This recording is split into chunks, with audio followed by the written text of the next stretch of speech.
दोस्तों आमतौर पर यह माना जाता है कि जंगल में सबसे बेहतरीन शिकारी शेर होता है, लेकिन जहाँ तक लकड़बग्घों की बात है तो शिकार करने के मामले में इनका मुकाबला शेर भी नहीं कर सकता।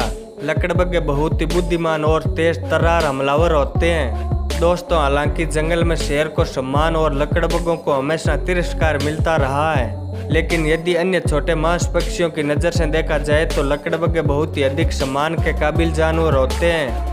दरअसल शेर, तेंदुए, चीते और लकड़बग्घे जैसे शिकारी खाद्य श्रृंखला में सबसे ऊंचे स्थान पर होते हैं। इसका मतलब यह है कि जब ये शिकारी शिकार करके अपना पेट भर चुके होते हैं तो शियार या गिद्ध जैसे कई अन्य मांसखोरों को भी अपना पेट भरने के लिए बच्चा कुच्चा मांस खाने को मिल जाता है। यानी एक तरह से देखा जाए तो ये छोटे मांस पक्षी शेर और लकड़बग्घों जैसे जानवरों के एहसान पर ही अपना जीवन जी रहे हैं। दोस्तों आपने अक्सर कहीं सुना होगा कि लकड़बग्घा इस धरती का सबसे बेरहम जानवर होता है, जो अपने शिकार का मरने का इंतजार नहीं करता बल्कि उसे जिंदा ही नोच नोच कर खाना शुरू कर देता है। इसीलिए वीडियो बहुत ही इंटरेस्टिंग होने वाली है, अंत तक जरूर देखना। मैं हूं आपका दोस्त नारायण और आप देख रहे हैं ट्रैवल द वर्ल्ड। दोस्तों अगर आपने अभी तक वीडियो को लाइक करके हमारे इस छोटे से चैनल को सब्सक्राइब नहीं किया तो प्लीज सब्सक्राइब जरूर कर दें।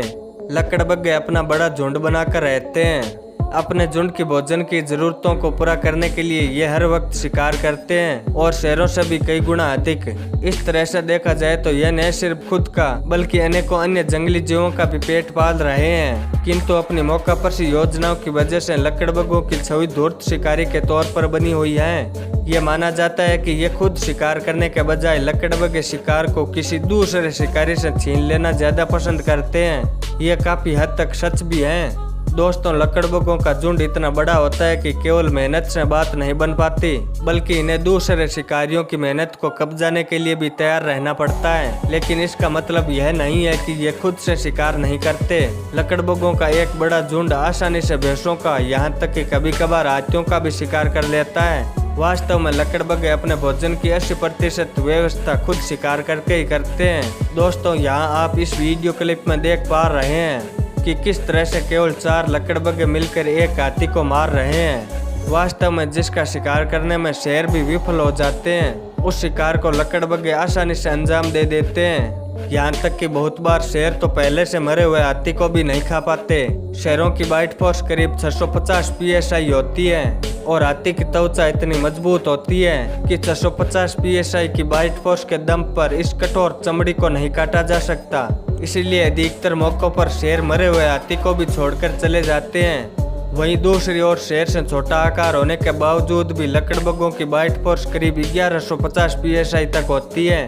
साथ ही इनके दांत भी शेरों की तुलना में कम नुकीले लेकिन बहुत ही मजबूत होते हैं। इसीलिए लकड़बग्घे आसानी से हाथियों की चमड़ी को काट कर एक मुलायम मांस तक पहुंच जाते हैं। दोस्तों एक हाथी इतना बड़ा जानवर होता है कि इससे लकड़बग्घों के पूरे झुंड का पेट आसानी से भरा जा सकता है।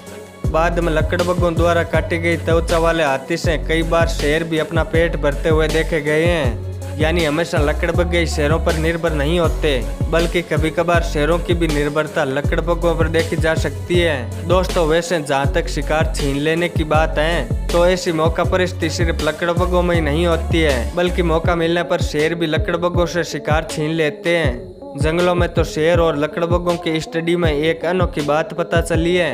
ये देखा गया है कि लकड़बग्घों की शेरों पर निर्भरता के बजाय शेरों की लकड़बग्घों की निर्भरता कहीं अधिक होती है।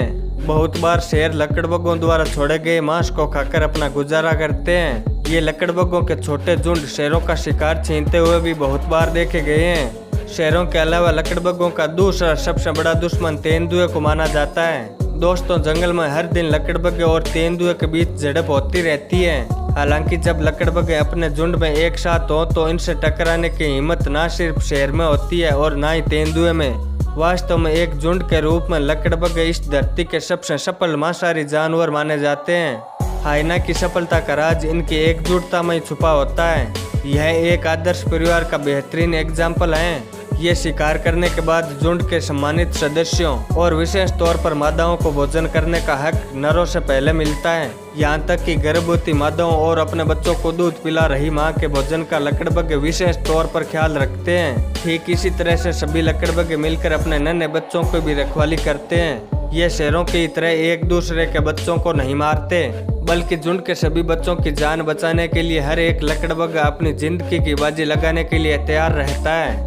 अन्य लकड़बग्गे जब 1.5 साल तक के नहीं हो जाते तब तक उन्हें अपने भोजन की कोई चिंता नहीं होती, क्योंकि ये काम उनके झुंड के बड़े सदस्य संभाल लेते हैं। इन्हें बैठे बैठे पौष्टिक खाना मिल जाता है। दोस्तों, मादा लकड़बग्गे से उत्पन्न दूध इस दुनिया का सबसे पौष्टिक दूध माना जाता है। इस दूध में धरती पर पाए जाने वाले किसी भी जानवर के दूध से कहीं अधिक प्रोटीन होता है। आमतौर पर सभी प्रकार के बिल्लियों और कुत्तों की प्रजातियों में जब नन्हे बच्चों का जन्म होता है तो जन्म के समय से ही ये बच्चे अंधे एवं बहरे होते हैं, लेकिन लकड़बग्गों के बच्चे काफी हद तक विकसित पैदा होते हैं। जन्म के समय से ही इनके कान और आंखें खुली होती है। साथ ही कुत्तों और बिल्लियों के पास थनों की संख्या 8 होती है, वहीं लकड़बग्गों के पास सिर्फ 2 ही थन होते हैं। इसी कारण इन्हें ना ही बिल्लियों के परिवार से गिना जाता है और ना ही कुत्तों के परिवार से माना जाता है। वहीं कुछ वैज्ञानिक लकड़बग्गों को कुत्तों के बजाय बिल्लियों के परिवार से अधिक नजदीक मानते हैं। दोस्तों, वैसे मादा लकड़बग्गा आमतौर पर बिल्लियों और कुत्तों की तरह 3 से 4 बच्चों को जन्म देती है।